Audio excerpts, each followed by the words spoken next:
Hola, buenos días. Bienvenidos todas las personas que se están conectando a esta sesión con Carnegie Mellon University, específicamente con Heinz College, que es como la facultad o la escuela que se encarga de todo lo que es sistemas de información y políticas públicas. Entonces, en esta sesión tenemos varios invitados. Está David en representación de la universidad, que nos va a estar hablando acerca de la oferta académica, el proceso de admisión, cómo postularse a la universidad, opciones de financiación. Bueno, y también él invitó a unas personas que han sido parte del proceso con Colfuturo, que han ido a realizar sus estudios allí. Entonces también van a poder conocer testimonios de otras personas. Me gustaría compartir con ustedes que durante todas las convocatorias, en general con la universidad, con Carnegie Mellon University, hemos tenido 106 seleccionados y este año fueron 9 personas en la convocatoria de 2021.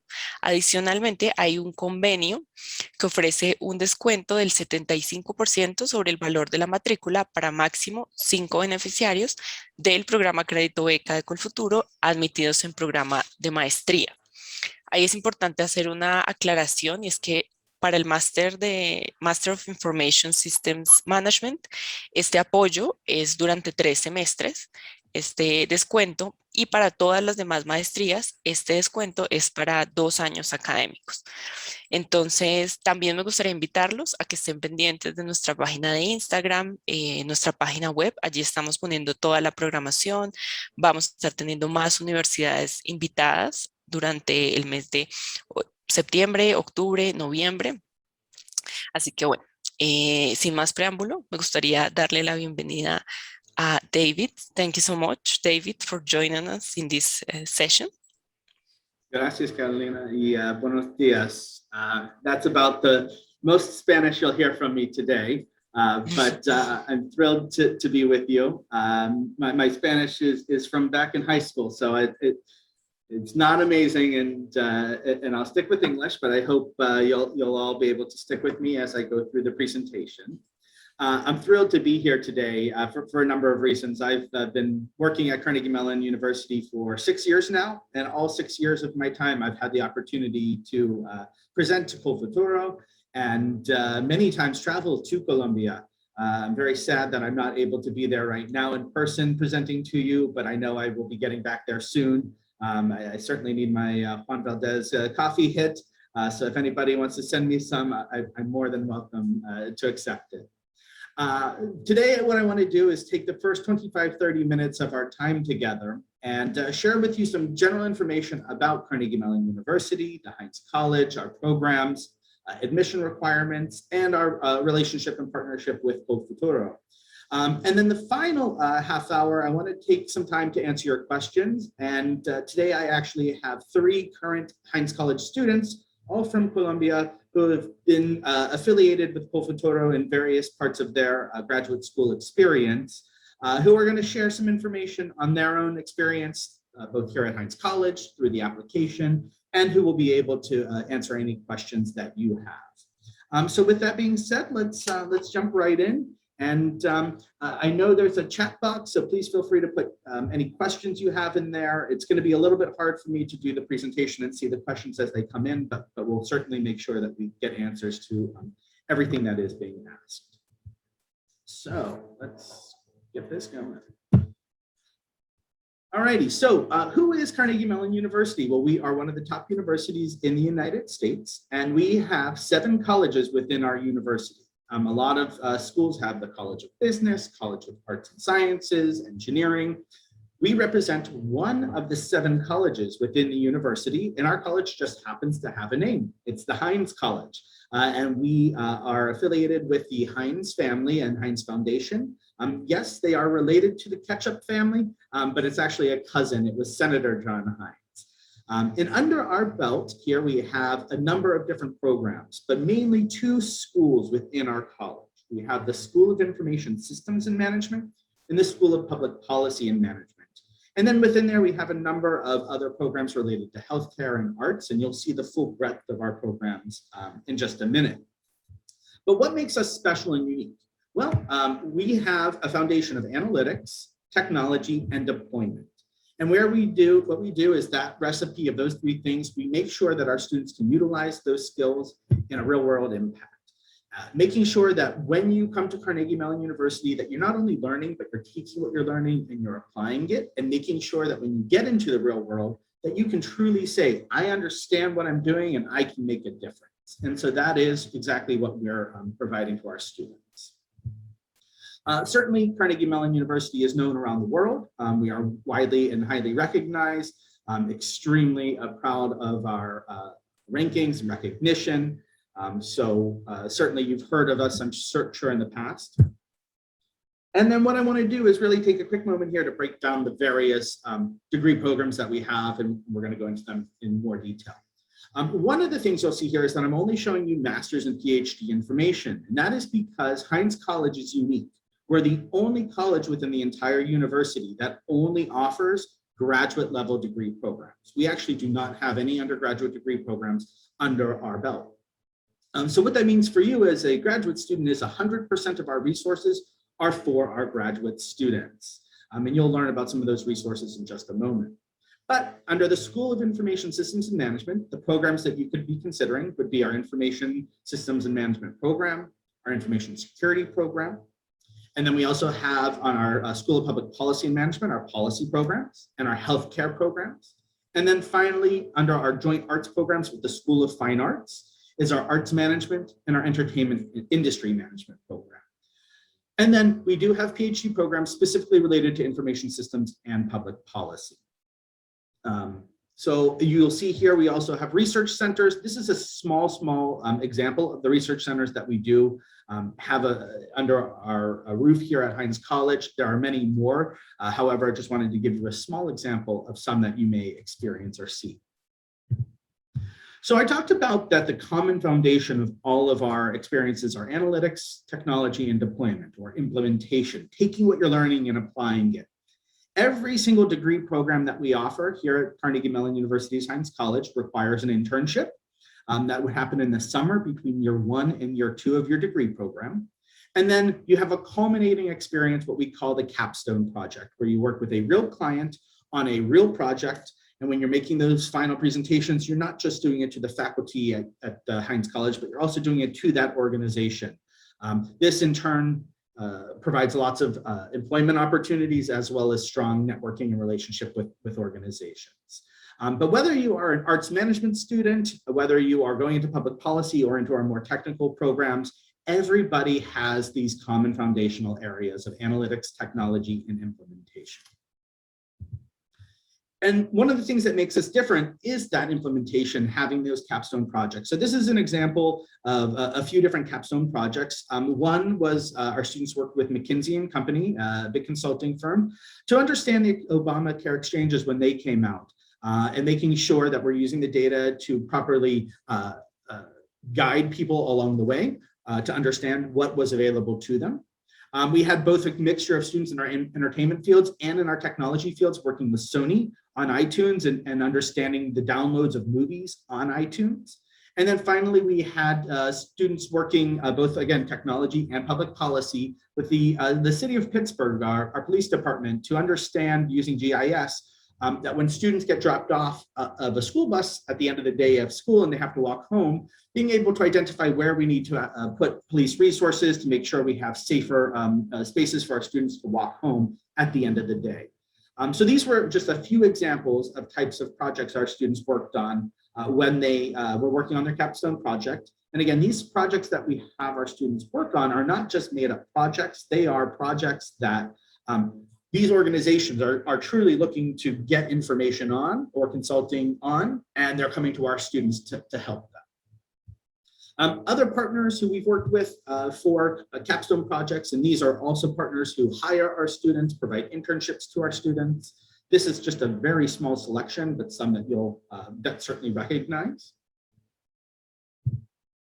And then career services, and career services is one of my favorite benefits that you have and resources that you have as a graduate student here at the Heinz College. Each individual degree program that we offer at Carnegie Mellon University's Heinz College has their own career advisor, somebody whose job it is day in and day out is to work and make relationships with employers for internships, to make relationships for job opportunities. Our career services team also manages the alumni network. And so you're having access to all these job opportunities, information sessions that they host, workshops, everything from LinkedIn and handshake workshops to resume building, interview techniques. They provide a very full-scale set of services to help you with your job and internship search. So what we're going to do now is dive into our programs a little bit more.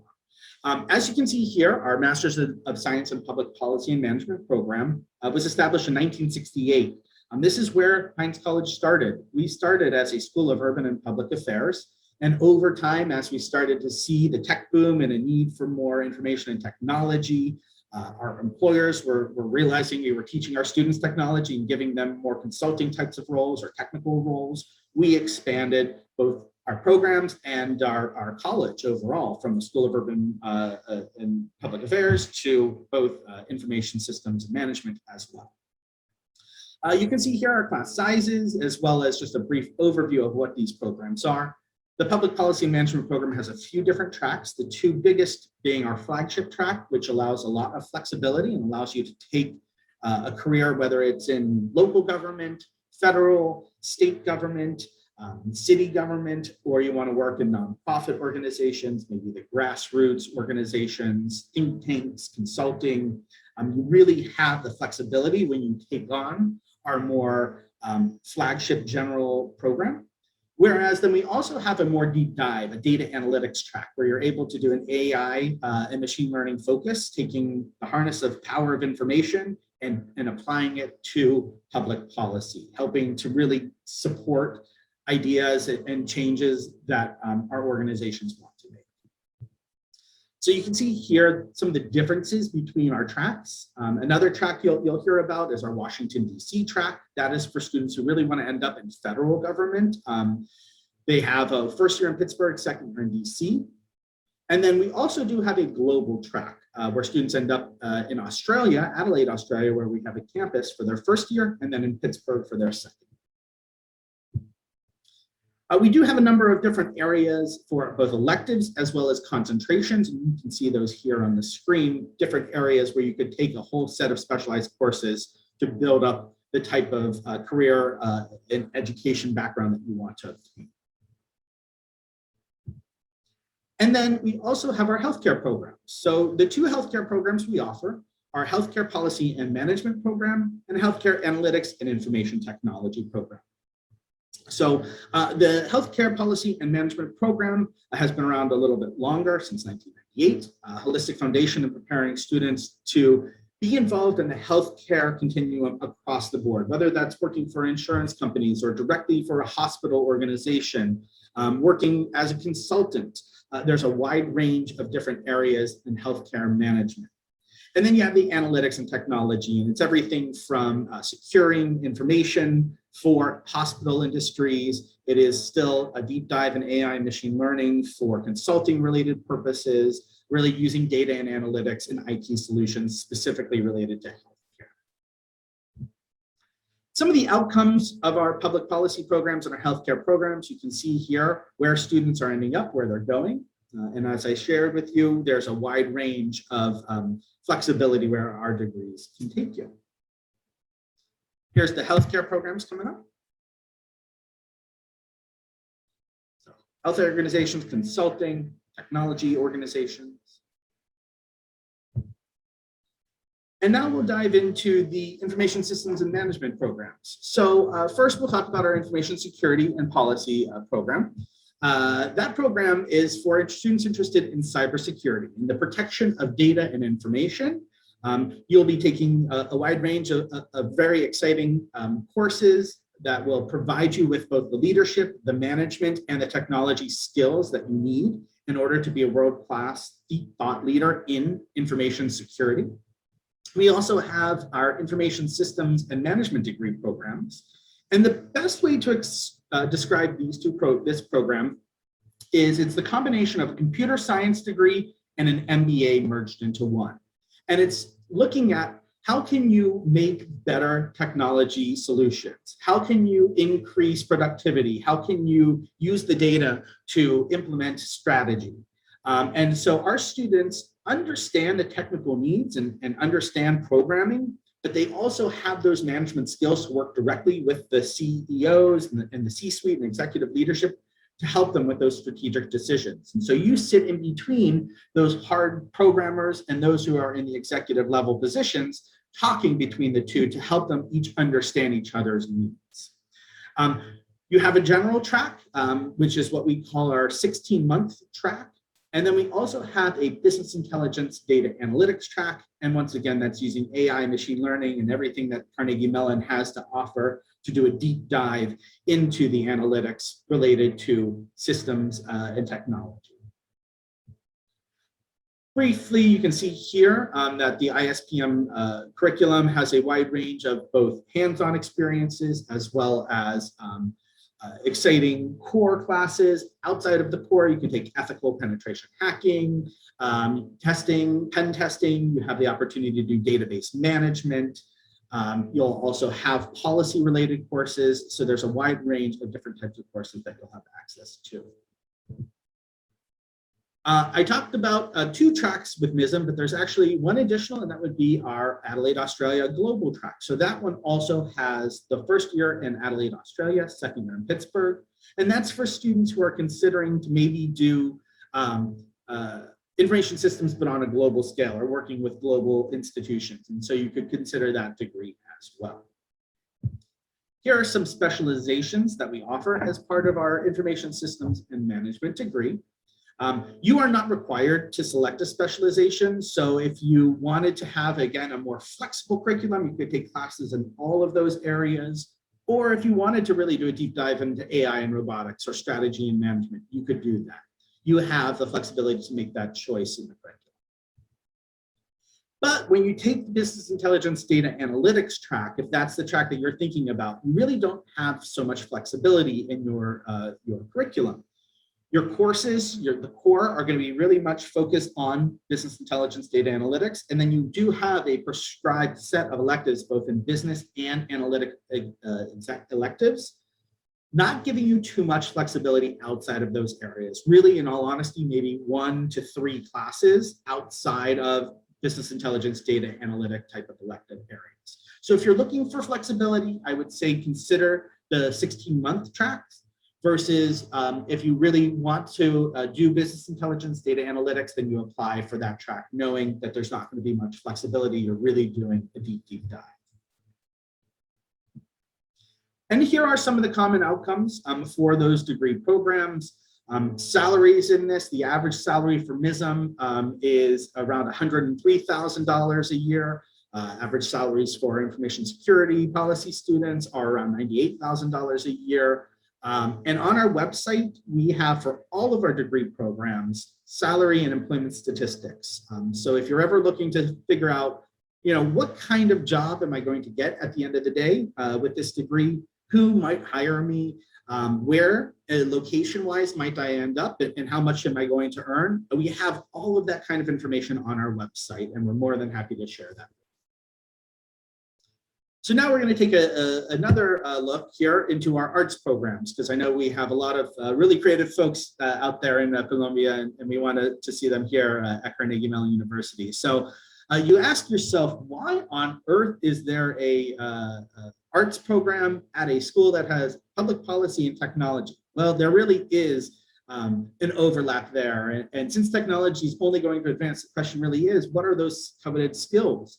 And how can you stay ahead, and where does this fall into play?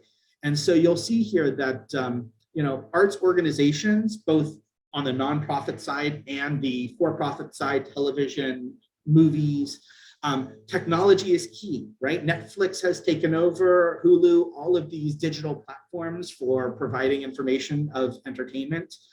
In the arts field, being able to raise money for an arts organization, now you need to have databases, and you have to understand where to find people who have the funding to be able to support your organizations, and we're going to be able to help you get there. So for our arts management side, it is more nonprofit focused. It's both on the the fine arts as well as the performing arts. And so here you can see the various industry verticals as well as the horizontals. And then for our entertainment industry management side, this is the more for-profit or Hollywood, television, movie industry. We are also slowly been, over the course of the past 5 years, moved into the music, gaming, and artist representation type of fields as well. So if any of these types of arts programs interest you, what you'll have to look forward to are creative industries that focus on quantitative management, technology, leadership, and experiential learning. Even in the arts, there's analytics, there's technology, and there is deployment. So now we get into the fun stuff. How do I get in, and how much money are you going to give me? And so we will answer those questions now. So to begin, our application process, hopefully to you, isn't too overwhelming, but that's what we're here to do, is to help you. We're the Office of Admissions, not rejections, right? We want to help you along the way. So please certainly be in touch with us as you are exploring the process, learning about the degree program, so that we can make sure we get you the right information. When you apply, you'll apply on our website, and the application deadline is January 10th, 2022. It's the same deadline every year, and we only have a fall intake. Now, I know our deadline differs from the deadline for Colfatoro, and we'll talk about that in just a moment, how that all works. But first, in terms of what we're looking for, we want you to get your undergraduate university transcripts, have those sent to us through an evaluation service. So what you'll do is, there's a number of evaluation services out there that have partnered with us to give us special rates. WES, ECE, and SpanTran seem to be the three most popular ones. And so you'll have your home university's institutions send it to one of those evaluation companies. They'll then translate, whether it's in Spanish or not, they'll translate it back to English. And then they will also convert the grading system into the US grading system. And that allows us to then review every applicant under the same exact band, really giving a fair admissions process. Then we ask for letters of recommendation, a minimum of 2, a maximum of 3. With your recommendations, we say to you that we want at least 1 to be a professional recommendation and 1 to be an academic recommendation. So if you've ever done an internship or any professional experience, we'd love to hear from your supervisor at that experience. If you are coming with 2-3 years of experience, maybe you've not been in school and you haven't stayed in touch with academic faculty, then that's fine. Just give us some professional recommendations. But if you are currently in university, I would say you want to have at least 1 academic and 1 professional. We'd like to see your resume or your CV. Now with your resume or CV, a lot of people have probably told you you need to have a 1-page resume. And I'm here to tell you that for the application process for graduate school, it's perfectly fine to have a 2-page resume. We're more than welcome for you to submit a 2-page resume, because it helps us. It helps us learn more about you. It gives you more of an opportunity to share and highlight your abilities. So by all means, send us a 2-page resume. We do have an essay. As a matter of fact, we have 2. One is a mandatory required essay and one is a preferred essay. The mandatory required essay is a very open prompt. It essentially asks, who are you? What are you interested in? What do you see yourself doing in 5, 10, 15 years from now? And how can we help you get there? Then we have the optional essay, and it is truly, truly optional. It is there if you feel you need it. If maybe you have a gap in your resume, or maybe there was a class that you did really poorly in, or there's something that you feel that you wanted to share that just wasn't appropriate for the traditional essay, that optional essay is where you can then share that information. There's no format, no right or wrong way to write that.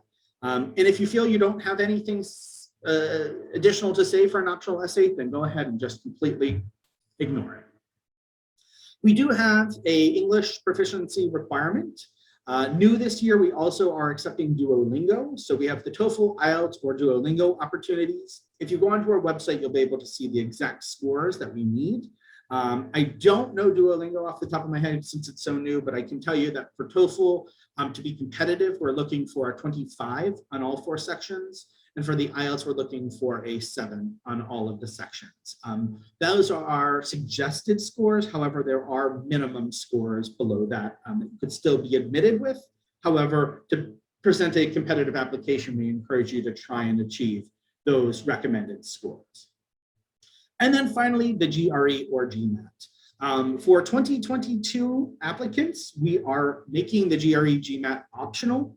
However, if you are looking to present a competitive application, you are more than welcome to submit those scores.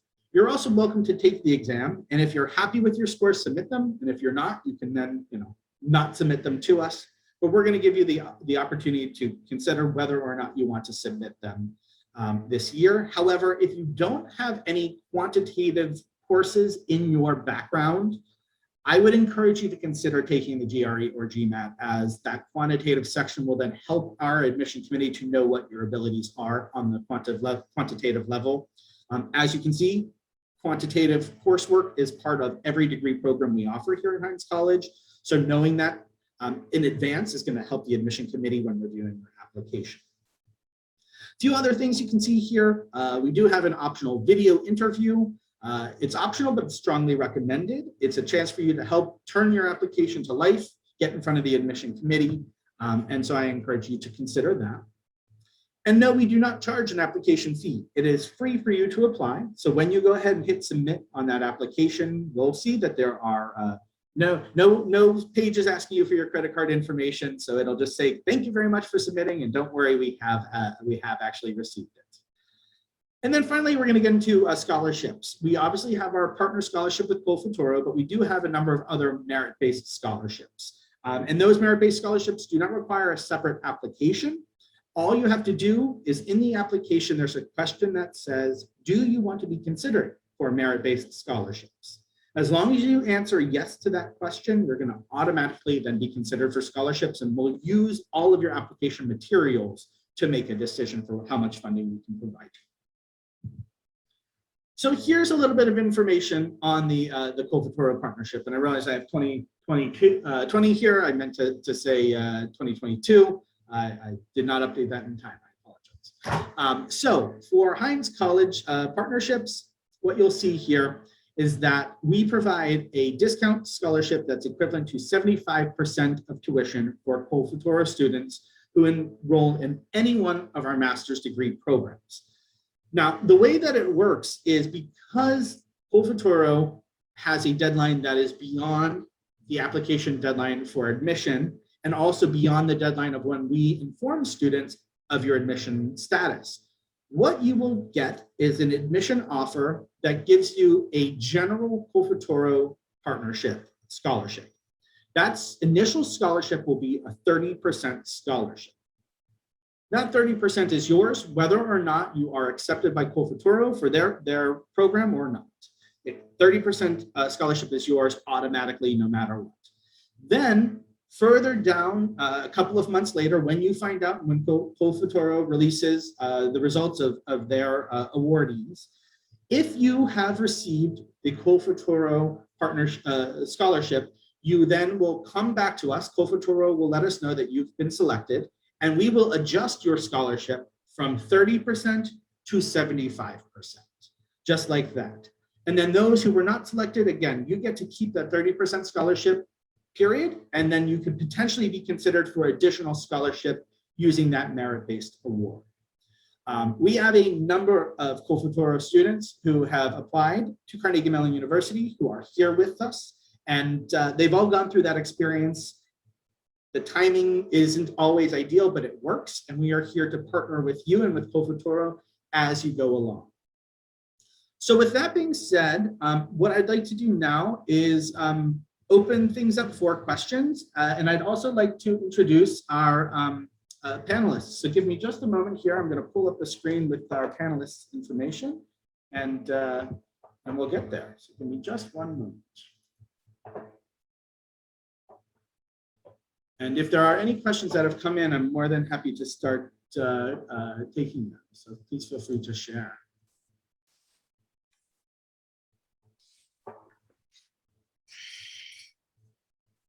Yeah. All right, so we have received a couple of questions. Please let me know to start. Give me just one the Q&A. moment. Okay.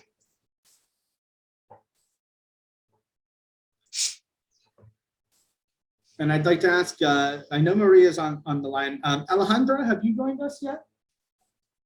Her name is Alejandra. Well, I don't see her. No? Okay, she was coming from class, so she may be a little late. And Laura? Is her name Laura Hammond? Yep. Okay, so. Sergio, ¿le podrías dar permisos a Laura Hammond, por favor? Why is this not working? 1 second here.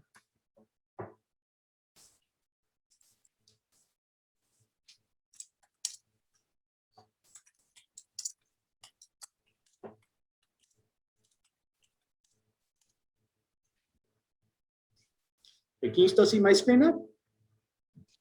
We're seeing the screen, yes. Okay, great. So first, before we get into the questions, I'd like to introduce the students who are on the line here.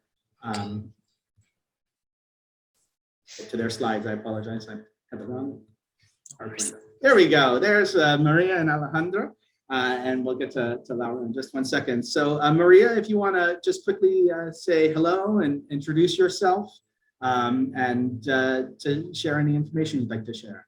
And feel free to do it in English or Spanish, whatever you prefer. Okay, so I think I'm gonna do it in Spanish. Go for it. Yeah. So, hola a todos, mi nombre es María Camila Lara.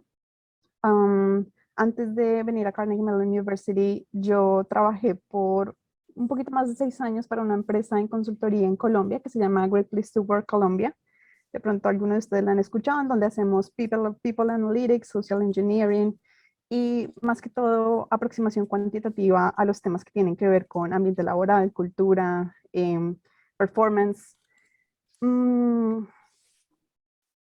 Yo creo que eso es todo lo que tengo que decir por ahora. Más adelante podemos hablar de cosas específicas en las que estén interesadas. Entonces, pues muy contenta de estar aquí a compartir con ustedes mi experiencia.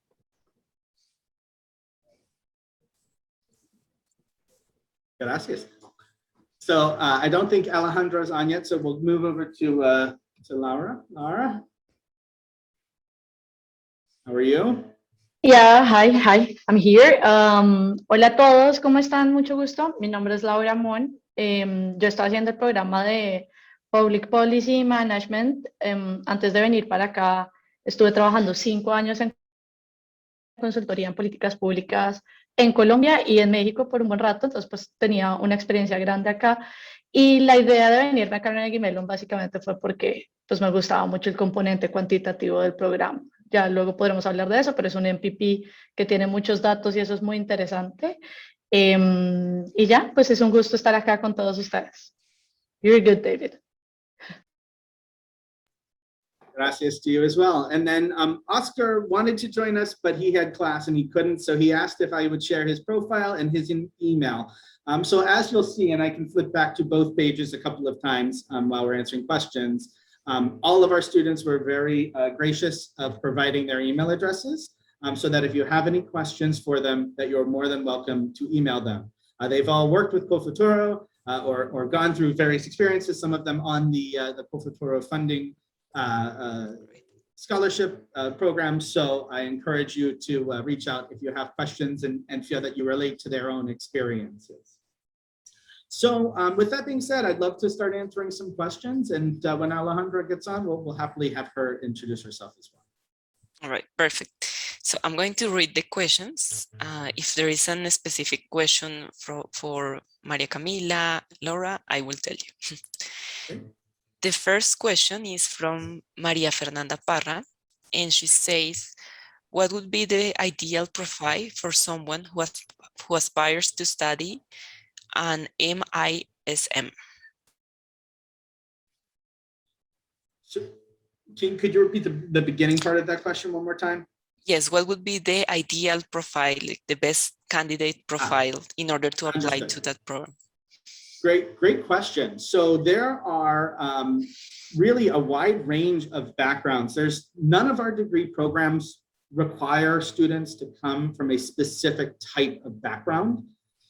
In our information systems and management program, we've got students who come from computer science backgrounds, purely mathematics backgrounds. We've got students who come from IT backgrounds.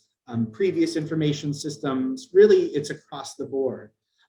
We've even had students who have come from a bit more of a soft skill type of backgrounds. But the one key there is making sure that you've had exposure to formal programming coursework. Our information systems management degree programs, all of them require that you come knowing object-oriented programming, either Java or C++. And then for the business intelligence data analytics track, they also want to make sure that you come already knowing database management. Those are the two true main pre-existing pre-enrollment requirements. Everything else, your own experiences, both on the job and academic, can help to kind of fill in the rest. Thank you. And Diana Garcia is asking, how difficult is for an international student to find a job or an internship in these companies, the companies that you mentioned in the presentation? Yeah, if either of you want to answer those questions, you're welcome to. Yo puedo seguir. Pues en mi caso creo que fui muy afortunada. Digamos que cada estudiante tiene una experiencia muy distinta. Algunos deciden aplicar a tantas empresas como sea posible, que la empresa confirme que está patrocinando a estudiantes internacionales para aplicar al H1B. En mi caso yo sabía que no tenía la energía para hacer eso, entonces lo que hice fue enfocarme en una empresa que me llamaba particularmente la atención, que es IBM. Me venía preparando desde noviembre del año pasado, la aplicación fue en febrero, recién estaba comenzando mi programa. Tuve mucho apoyo, como contaba David, de Career Services. Ellos me ayudaron tanto con los behavioral questions, revisando mi hoja de vida. Tuvimos varias sesiones como tratando de asegurarnos que la historia que yo le estaba contando a IBM fuera consistente. Y pues hice mi pasantía con ellos el verano pasado y voy a unirme a ellos con un contrato de tiempo completo para el siguiente año en la ciudad de Nueva York. Entonces, como para hacer la respuesta corta, no es difícil. O sea, siempre que la empresa patrocine estudiantes internacionales, no va a ser difícil, y los estudiantes en Heinz son muy atractivos al menos para las empresas de tecnología. Sé que en public policy puede cambiar un poquito. Thank you. I'd like to also just add here, I'm going to put in the chat. As Maria mentioned, Career Services is an incredible resource for you as a student. And one of the things that you may or may not know is that we have here at Heinz College about 50% of our student body are international students. And so the link that I've just shared with you is a link to our employment and salary statistics information. And it's for every degree program that we offer. And you can see exactly who's hiring our students, where they're going, how much they're making. And you have to remember, 50% of our students are international, right? So this is representing both 50% domestic American students from the United States and students from every other country that's represented at Carnegie Mellon Heinz College. So yeah, keep that in mind. But before we move on to the next question, Alejandra is now on the line. So I'd love for her to pop on and say hello and introduce herself to everybody. Alejandra, I don't see her in the chat. She's listed as Maria Alejandra. María Alejandra. Yes. María Alejandra Achuri. Sergio, ¿puedes ayudarme a darle permisos, por favor? María Alejandra Achuri. Muchas gracias. Hola a todos, muy buenos días. Mi nombre es Alejandra Achuri. Un gusto estar acá.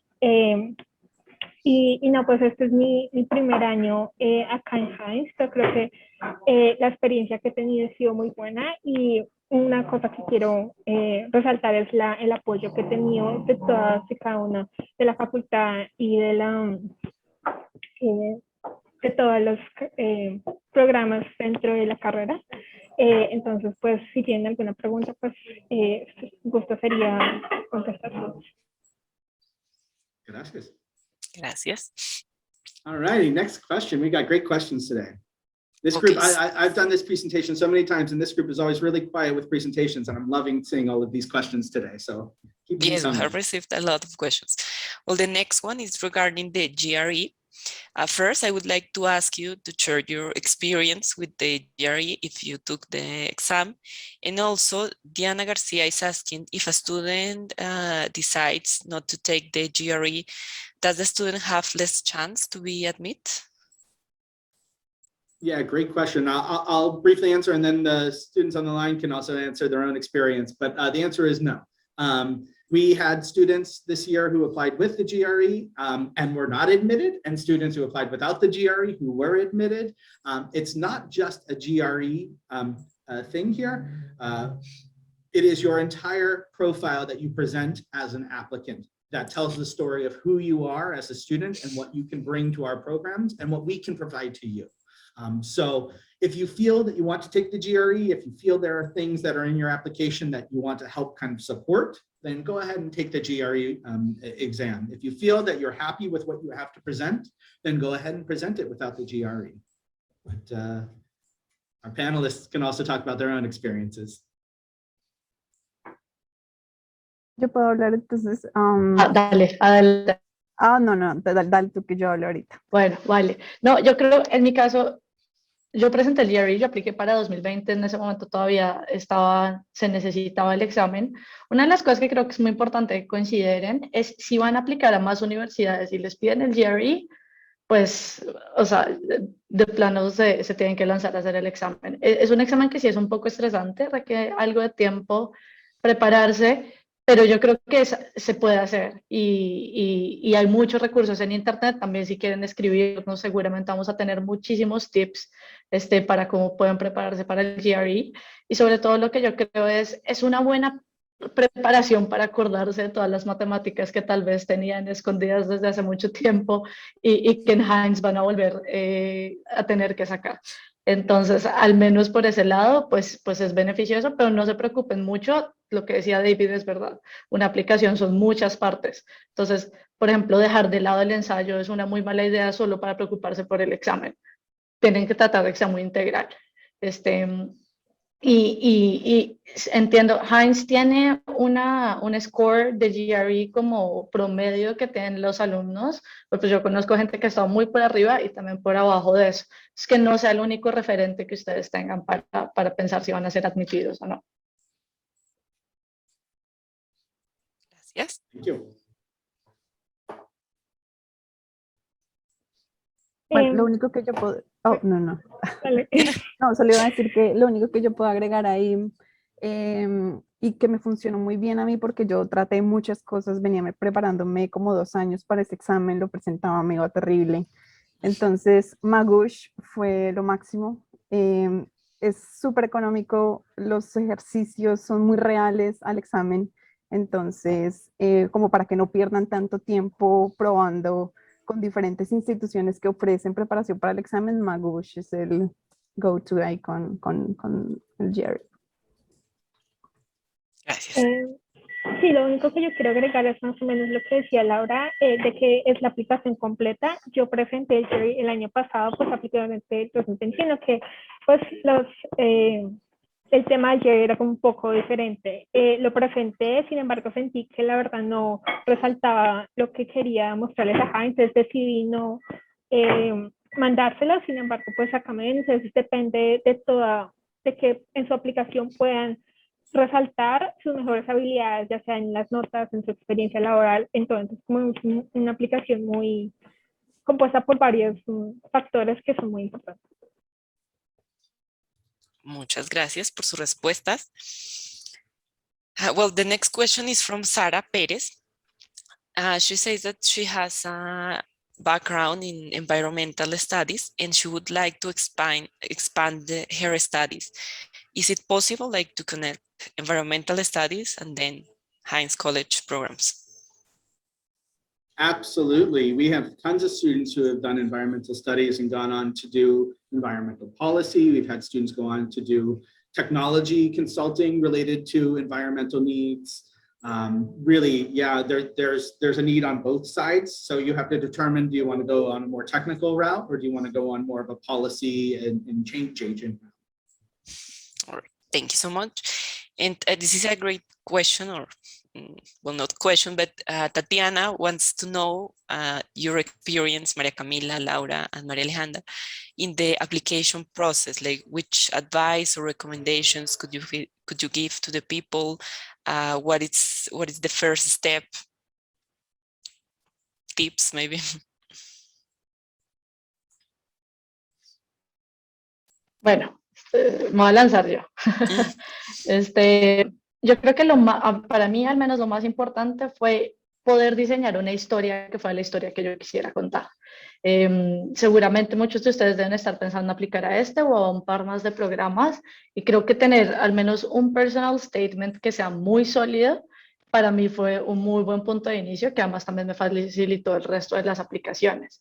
Y como en Heinz te piden solo este ensayo, creo que es muy importante tener muy clara cuál es la idea que tú les quieres dar de qué vas a hacer con los conocimientos que tengas acá.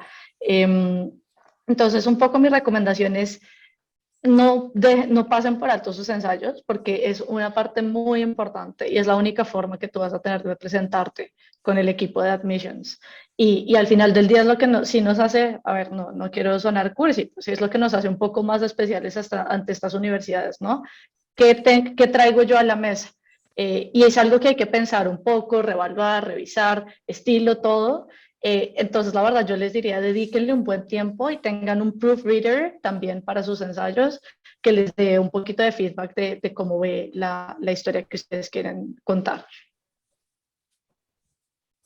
Sí, en mi caso yo al comienzo quería aplicar sola, pero después decidí, después de hablar con varias personas, que al menos por mi caso específico, pues como vieron, yo no tuve una experiencia académica en el pregrado de pronto ideal, entonces yo sentía que debía llenar muchos vacíos, al menos en la formación académica, por lo que la persona que me ayudó se llama María Cecilia Pineda.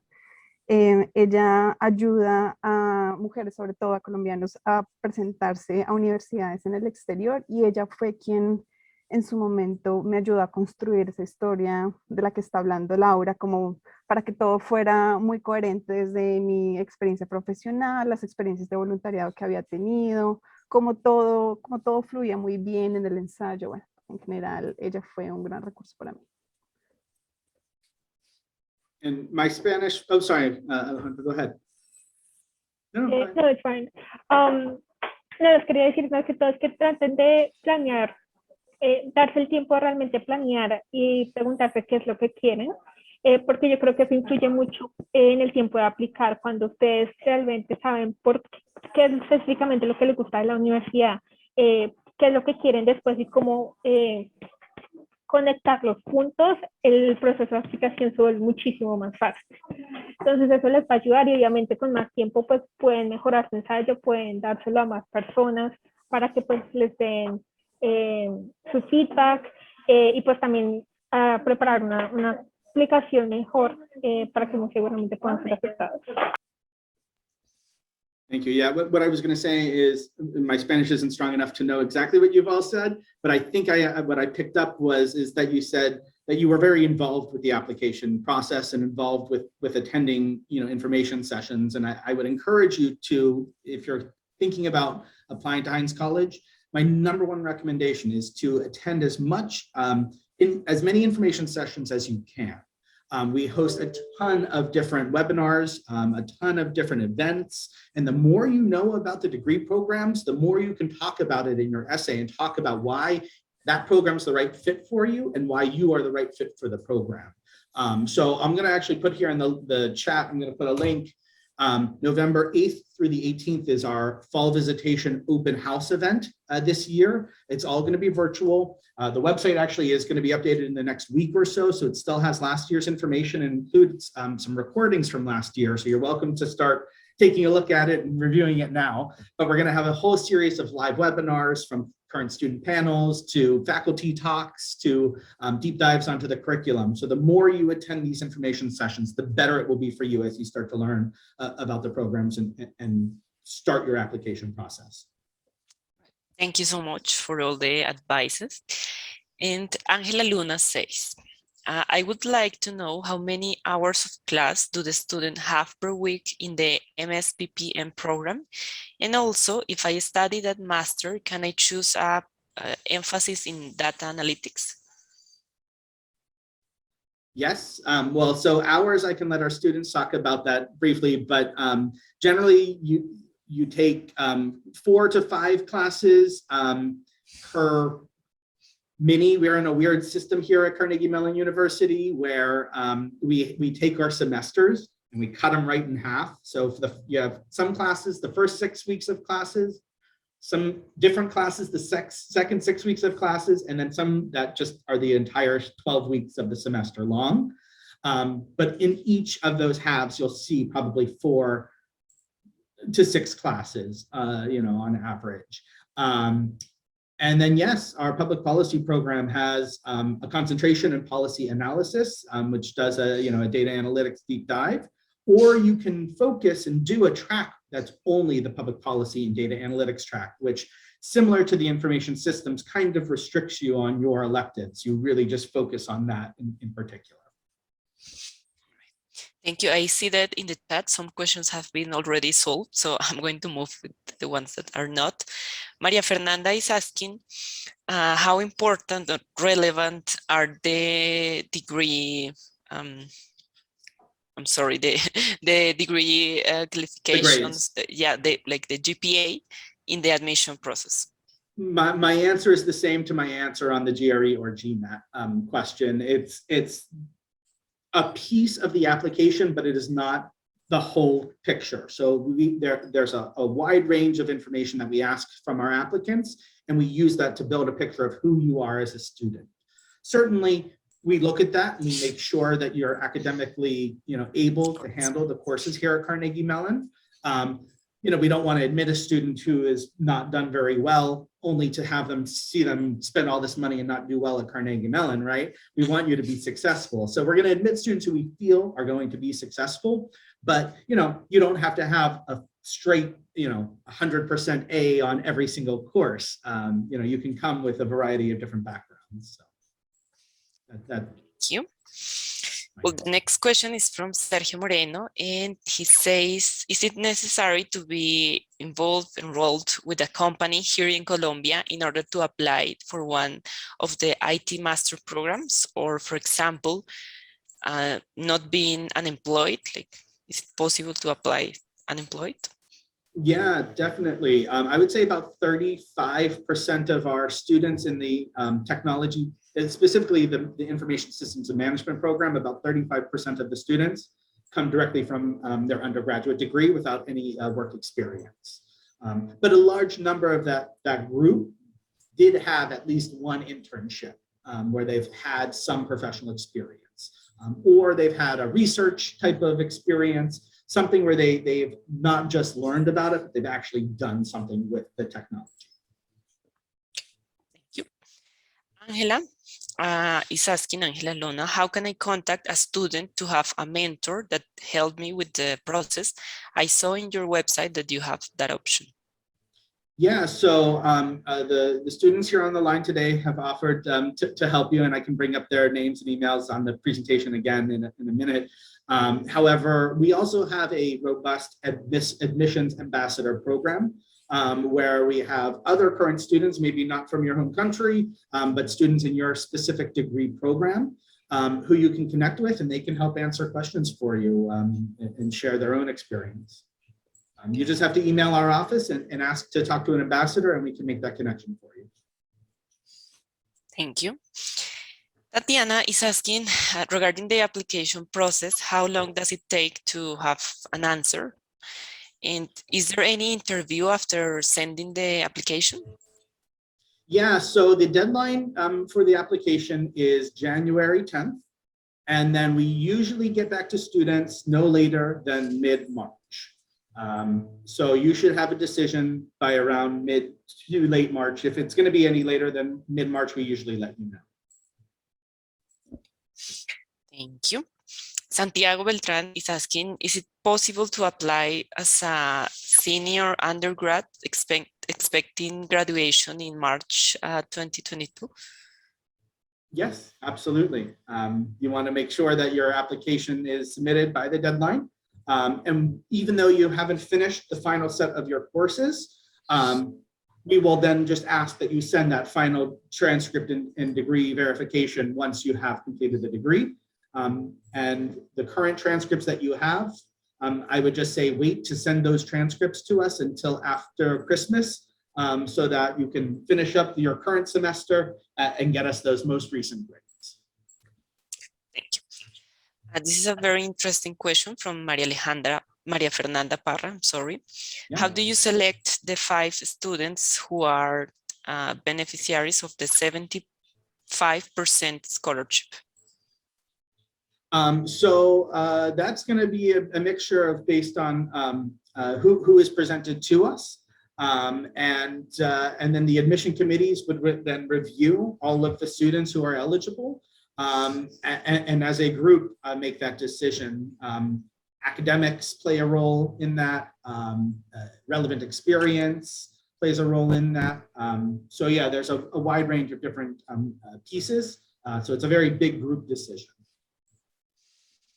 Thank you. Well, that was the last question. So would you like to say something else that maybe it was not asked in the chat, or some information that you want to share? Yeah, absolutely. So what I would love to do right now is share with you just a little bit more information about the other ways that you can get involved. So I shared with you the link to Fall Visitation.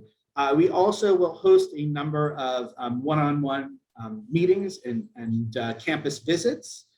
We are going to have, over the course of the next 2 months, webinars about our programs, current student panels. As I said, the more you're involved in the process, the better. And then right here, I'll bring this back up in 1 second for you all, but I want to share this in the chat with everybody. If you would all just take a moment to open that link. That is a link for you to be able to get more information about our programs. If you have any interest at all in our programs, I highly recommend that you provide us with your contact information so that we can start to tell you when these events are going to happen, share with you deadline dates. Sometimes the deadlines get extended, and if you're not on our emails, you won't know about that. By being part of our email communications, you're going to find out more information of being connected to an ambassador. So it's only to help you out. So I highly, highly encourage you to go ahead and fill out that form there so that you can get on our email list and learn about our programs. And then finally, I just want to offer my own personal email address and contact information for the office, so that if you have any questions for me moving forward, that you can certainly ask them as well. So that's my email address, davidbd@andrew.cmu.edu. And then the email that's at the very top of the screen, hnzadmit@andrew.cmu.edu, that's our general email inbox, but it's answered every day by current students, and they are then passing it on to the appropriate office. So you can expect a pretty quick response if you send an email there as well. Any final questions or thoughts from anybody? I really appreciate this time and an opportunity to meet with you all. All right, I think that was it, just on time.